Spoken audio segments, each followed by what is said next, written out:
Hi.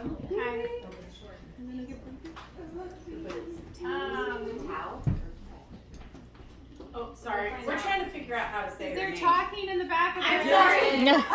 Is it? Are you saying Taliyah or Taliyah? If we combine them.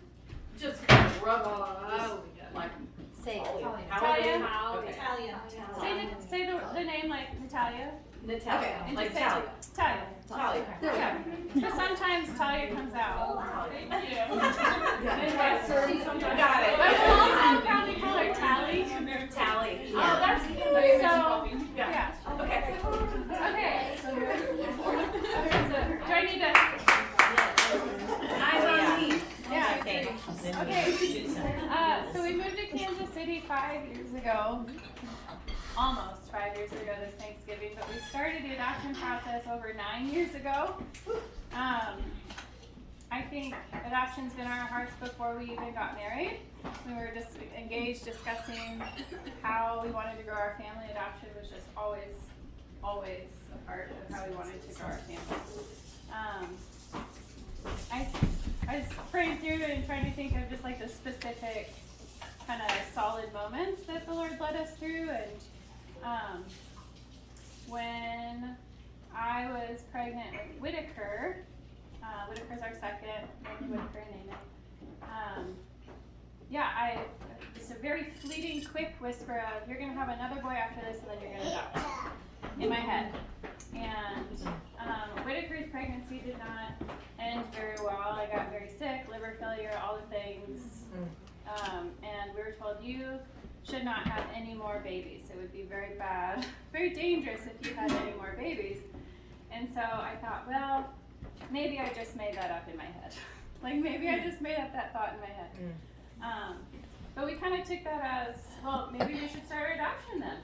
And so right after Whitaker was born, we started the adoption process. I think India and China were first on our hearts initially. I had watched a photography documentary based in India, and they had interviewed a little girl. She was only 5. They asked her, what do you want to be when you grow up? And she said, probably a prostitute, because that's what my mom is, and that's what my grandma was, and that's all I know. And I'm like, not if I can help it. And so just,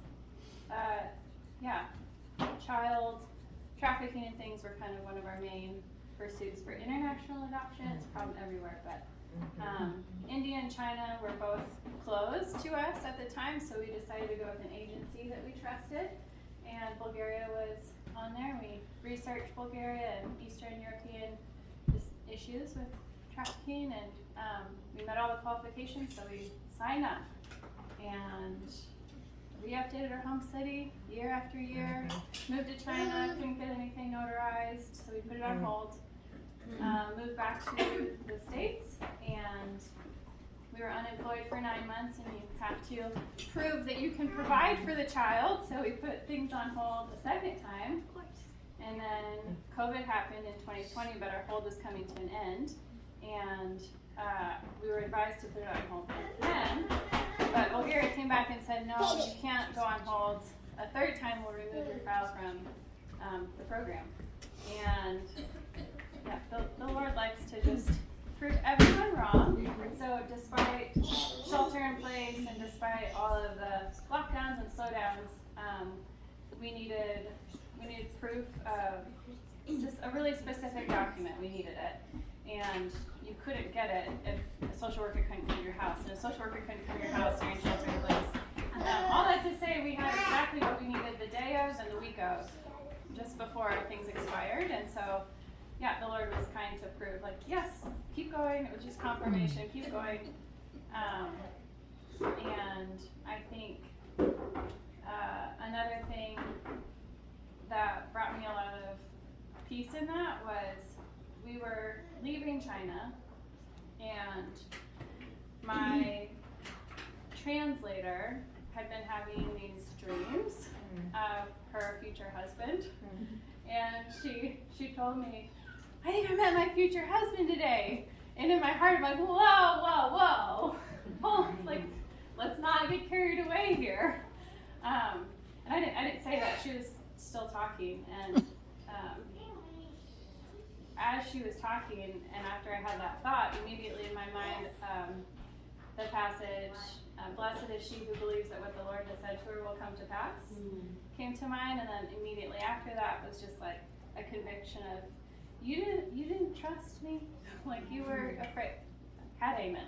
I had another boy, right? Yeah. Sorry, I forgot about that part. Had another boy. And so that was like you'll have another boy and then you will adopt.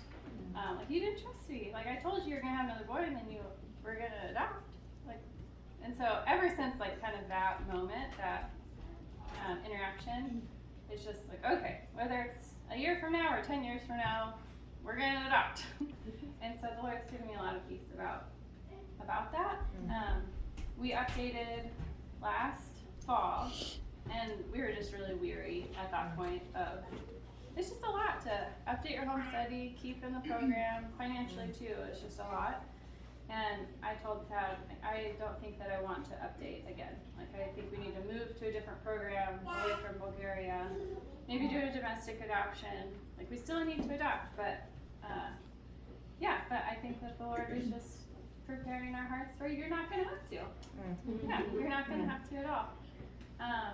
Lily, come here. Lily had some specific requests. Can you tell the people? Oh, I wanted a baby. Like a little baby. She wanted a little baby. And the thing with Bulgarian International, their program, typically kiddos are not under the age of 2. I don't even like using this language, but they need to be rejected 3 times in their domestic program before they're entered into the international program.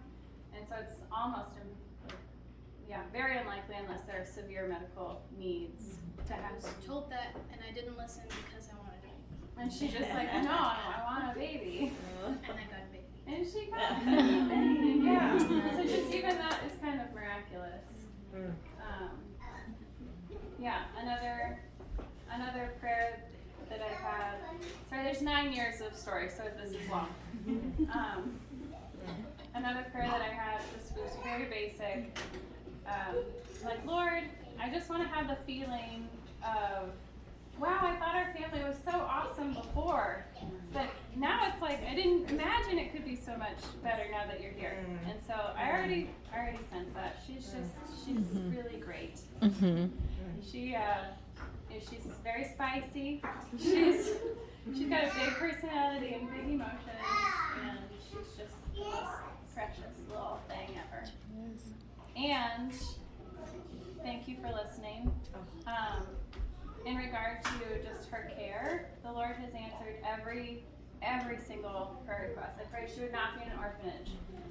She's never seen an orphanage. She's been in the same foster family since the day she left the hospital.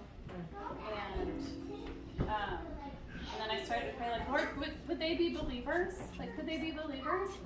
And not only are they believers, like, they are strong, faith-filled, Bible-believing Christians, and like have been, like, they looked shocked when we told them what her name meant, and that we had been praying for, like, you love the Lord, like, you love the Lord too? And so it's just, and then we started praying that we could visit their home and that we could make a connection with them, and we have talked, we have video called every single day since we left Bulgaria this summer.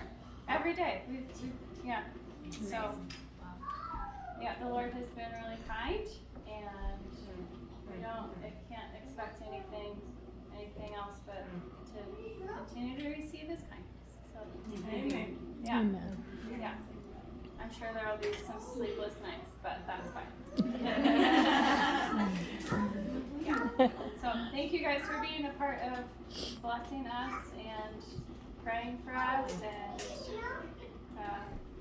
continuing on. Yeah. Let's welcome Taliyah into our quiver.